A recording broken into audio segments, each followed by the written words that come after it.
Tunashindwa. Shetani.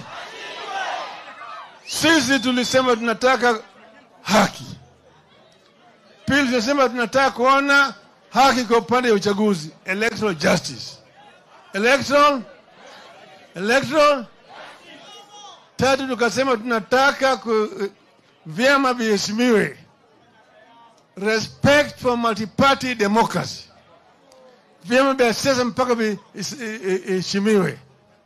Wewe kama umelichaguliwa na chama cha ODM, wewe umefunga ndoa na ODM kwa miaka 5. Utabaki ndani ya ODM, utatetea sheria ya ODM, utafuata amri ya ODM, mwongozo ya ODM mpaka baada ya miaka 5, sio? Manake wanachungwa ndio walikuchagua wewe. Kama ulichaguliwa kama mwana Wiper, wewe ni mwana Wiper. Kama ulichaguliwa kama mwana Jubilee, wewe ni Jubilee. Kama ulichaguliwa kama UDA, wewe ni UDA. Ford Kenya. Kama ulichaguliwa kama ANC, wewe ni ANC. Umefunga ndoa kwa miaka 5. Mpaka fuate mwongozo na sheria ya hiyo chama.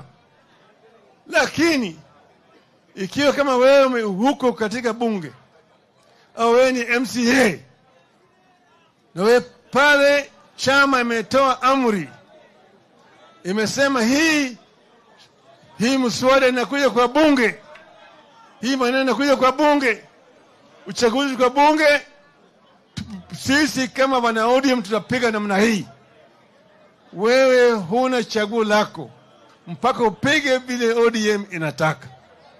Hiyo inafanyika hata katika House of Commons kule Ulaya, kule Congress kule Marekani, kila mahali ambayo kuna multi-party democracy.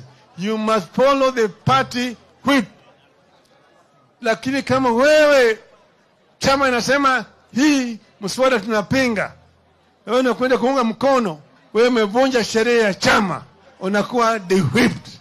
Unafanya nini? Sasa kama hawa chama imesema hii mswada ya kuongeza ushuru tunapinga, kama ODM tunapinga, kama Azimio tunapinga, wewe ni mbunge wa Azimio na unakwenda kuunga mkono, wewe ni mpumbavu. Sio ni nini?